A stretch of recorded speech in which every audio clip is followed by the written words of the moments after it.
जय हिंद विद्यार्थियों, मैं कमल साहू कमल ट्यूशन क्लास में आप सभी विद्यार्थियों का एक बार फिर से स्वागत करता हूं। विद्यार्थियों, जैसा कि आप लोग जान रहे हैं कि हम लोग जो है वो ग्रामर को पढ़ रहे हैं और ग्रामर में हमने सबसे पहले शुरुआत किया हुआ है टेंस का। और इस टेंस को पढ़ाते हुए मैं आप लोगों को प्रेजेंट इंडेफिनिट और प्रेजेंट कंटिन्यूज को समझा चुका हूं। और मेरे इस वीडियो को देखने वाले सभी विद्यार्थियों से मैं उम्मीद लगाता हूं कि वे सभी विद्यार्थी ये जो सब्जेक्ट वर्ब और ऑब्जेक्ट होता है इन्हें अच्छी तरीके से समझ चुके होंगे कि आखिर सब्जेक्ट होता क्या है, वर्ब क्या है और ऑब्जेक्ट क्या है। ज्यादातर हमारा मिडिल स्कूल के कक्षा छठवीं सातवीं आठवीं के विद्यार्थी होते हैं, उन्हें सब्जेक्ट वर्ब और ऑब्जेक्ट का बिल्कुल भी ज्ञान नहीं रहता।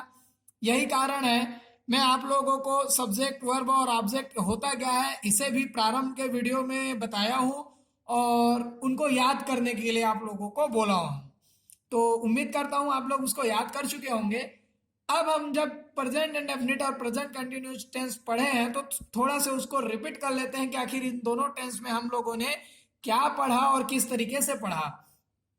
तो आप लोगों को बता दूं, प्रेजेंट इंडेफिनिट टेंस में आपको पढ़ाते समय यह बताया कि प्रेजेंट इंडेफिनिट टेंस में ता है दिखाई देता है।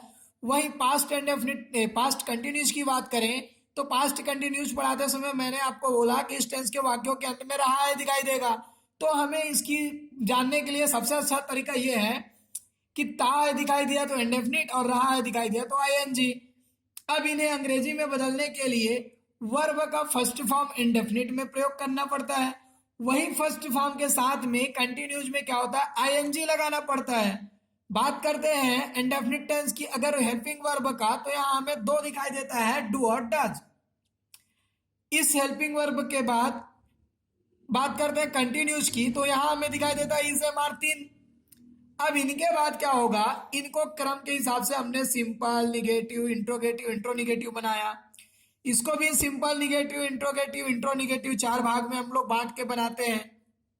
अब जब भी हम किसी भी टेंस का सिंपल बनाते हैं तो सब्जेक्ट, वर्ब और ऑब्जेक्ट लिखते हैं। निगेटिव बनाते समय सब्जेक्ट के बाद में कोई भी टेंस में हो आप लोग लिख के ले लीजिए, कोई भी टेंस में सब्जेक्ट के आपके बाद हमेशा हेल्पिंग वर्ब आता है और हेल्पिंग वर्ब के बाद में ही नॉट।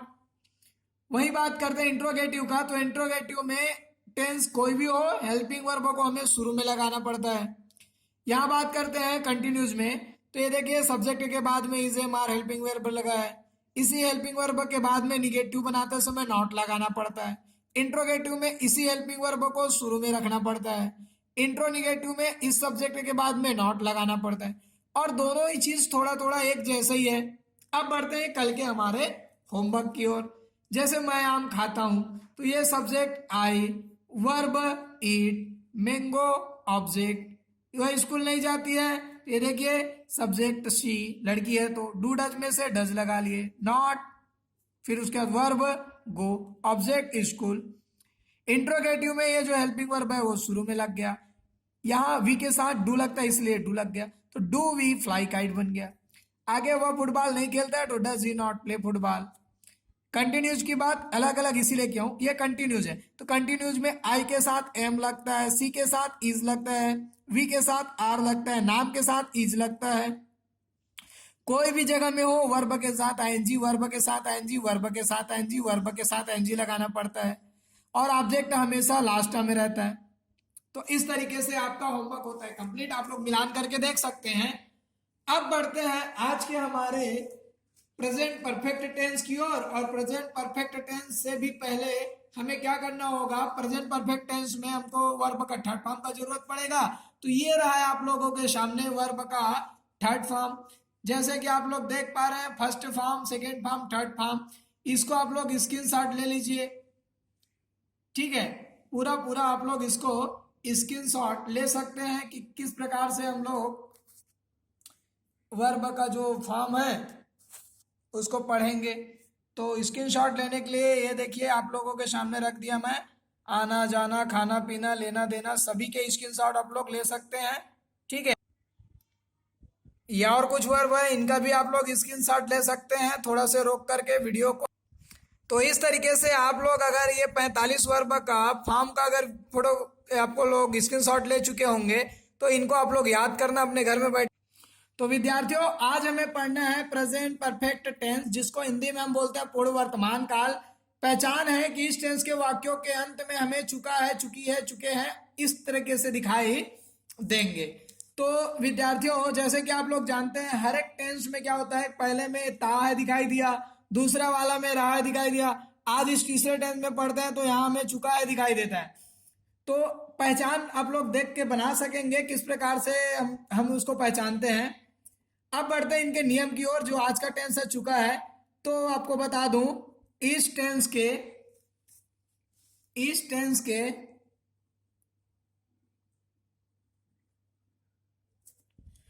टेंस के वाक्यों को अंग्रेजी में अनुवाद करने के लिए या फिर बदलने के लिए, अंग्रेजी में अनुवाद करने के लिए,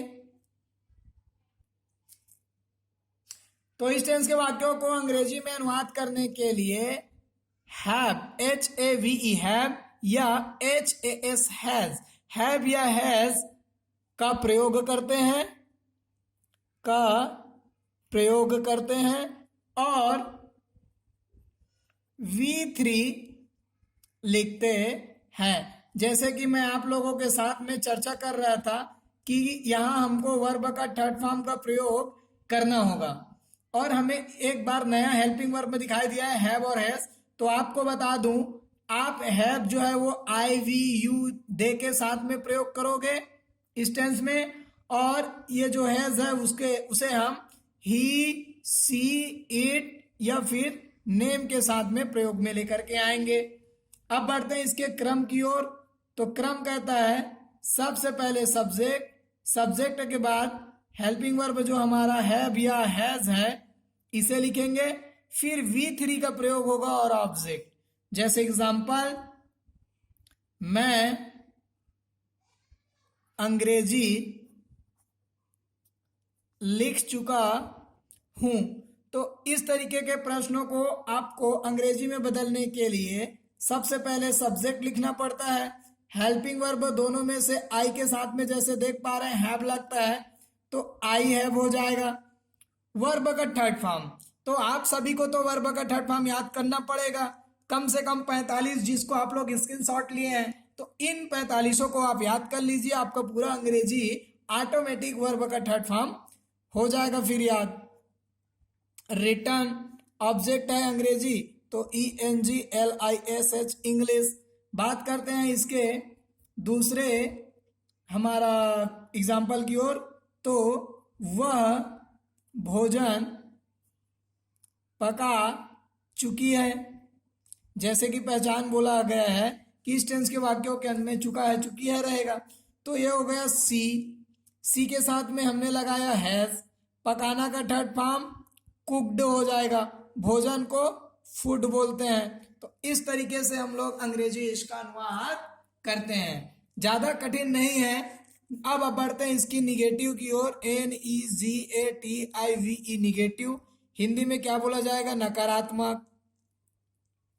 ठीक है, अब इस नकारात्मक के लिए नियम क्या है, नियम है कि इस टेंस के वाक्यों को नकारात्मक वाक्यों में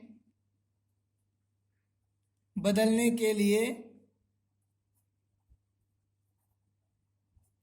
हैव या हैज, जो इनके हेल्पिंग वर्ब है, हैव या हैज के बाद नॉट लगाते हैं।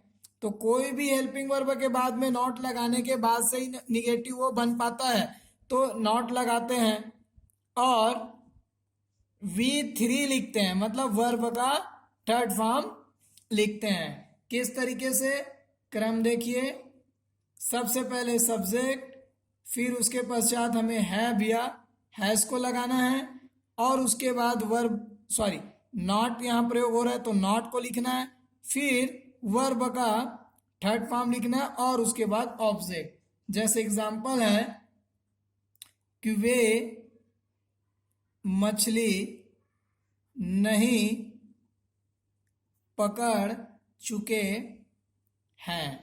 तो वे को अंग्रेजी में बोला जाता है दे के साथ में हमने लगा लिया हैव और नॉट का प्रयोग कर लिए। फिर वर्ब का थर्ड फॉर्म, तो पकड़ना का थर्ड फॉर्म CAUGHT कॉच, और ऑब्जेक्ट है मछली फिश। इस तरीके से अंग्रेजी इनका बनता है। दूसरा एग्जांपल देखते हैं।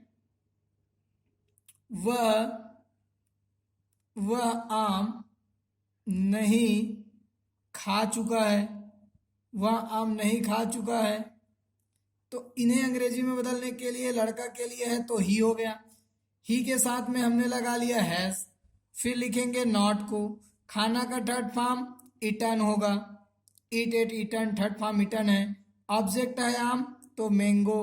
तो इस तरीके से हम उसको निगेटिव के रूप में। अब हमें देखना है इंट्रोगेटिव। INTERROGATIVE इंट्रोगेटिव, जिसे हम कहते हैं प्रश्नवाचक। इसके लिए नियम क्या है? नियम है कि इस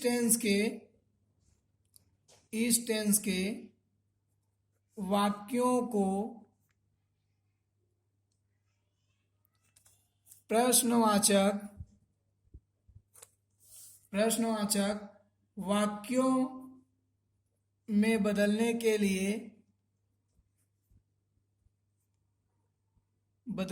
लिए हैव या हैश को शुरू में लिखकर अंत में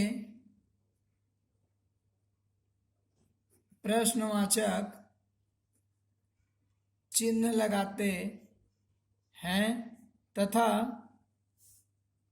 V3 मतलब वर्ब का थर्ड फॉर्म लिखते हैं। तो इस तरीके से अंग्रेजी आपका ज्यादा कठिन कार्य नहीं है। आप लोग बस कॉपी बनाते हुए सभी नियम को, सभी क्रम को लिखते चलिए। किस टेंस में कौन सा हेल्पिंग वर्ब रखना है और कौन सा वर्ब रखना है, यही हमारा अंग्रेजी है।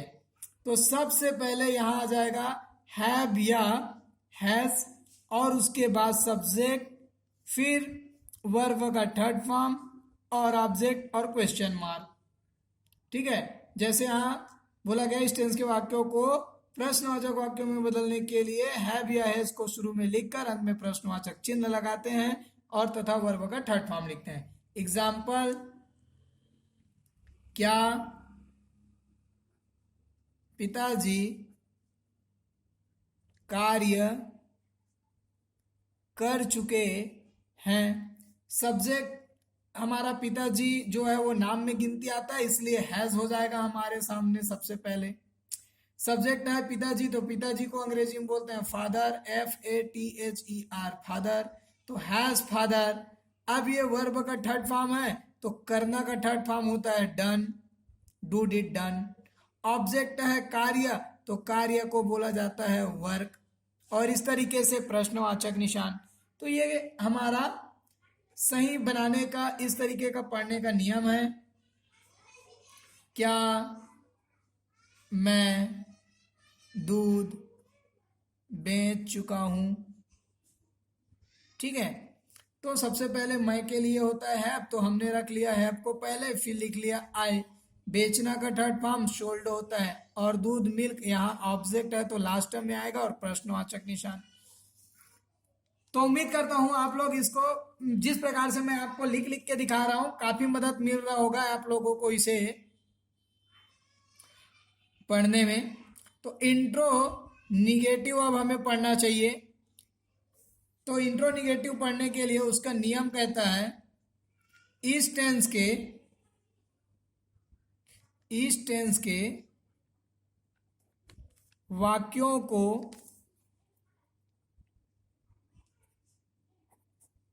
अंग्रेजी में बदलने के लिए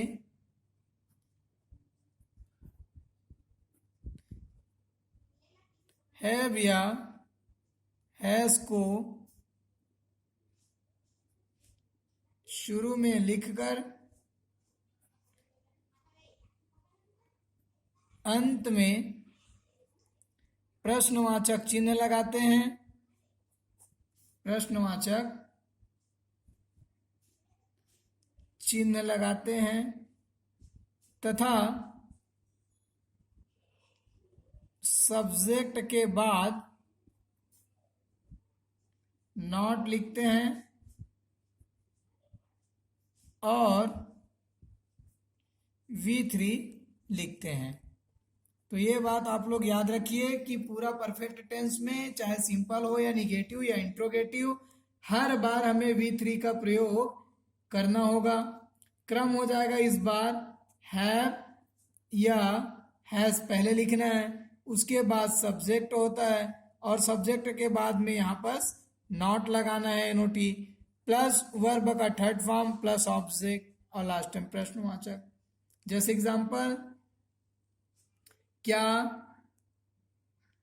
हम स्कूल नहीं आ चुके हैं, ठीक है। तो हम के लिए सब्जेक्ट है और हम के लिए लगता है हैव, तो यहाँ आ जाएगा हैव। उसके बाद सब्जेक्ट है हम, तो वी, नॉट लिखना है, लिखा गया।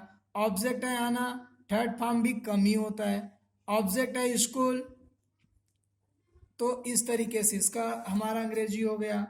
दूसरा है क्या वह फूल नहीं तोड़ चुकी है, तो लड़की के लिए लगता है हैज, तो हमने लगा लिया हैज सी नॉट, तोड़ना का third form broken, BROKEN broken, और फूल को बोला जाता है फ्लावर, FLOWERS फ्लावर्स।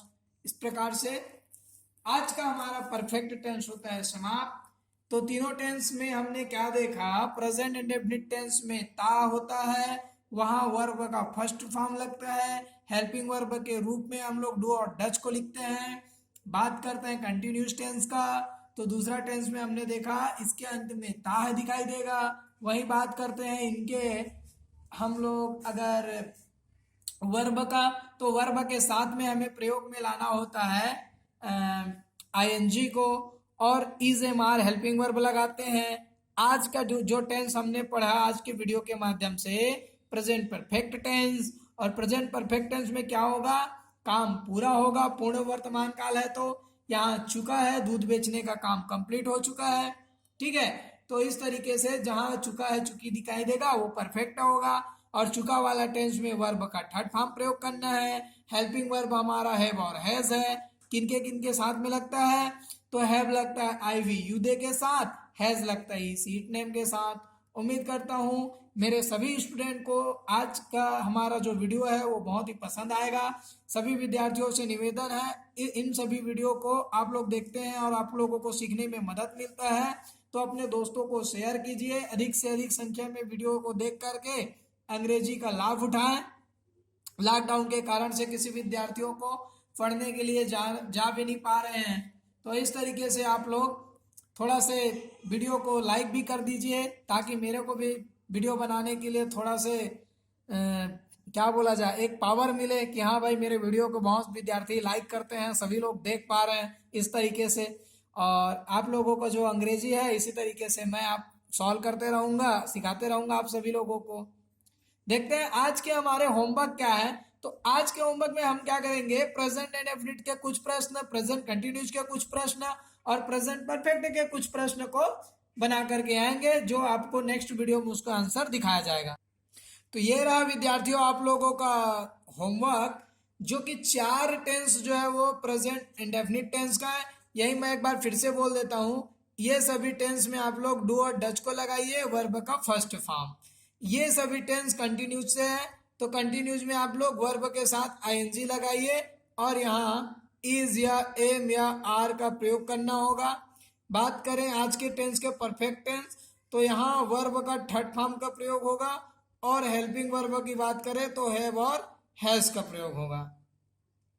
तो चलिए फिर मिलते हैं नेक्स्ट वीडियो में विद्यार्थियों, जो रहेगा हमारा प्रेजेंट परफेक्ट कंटिन्यूअस टेंस, पूर्ण वर्तमान काल, जिसमें हम लोग कुछ और सीखेंगे। तब तक के लिए जय हिंद, जय भारत।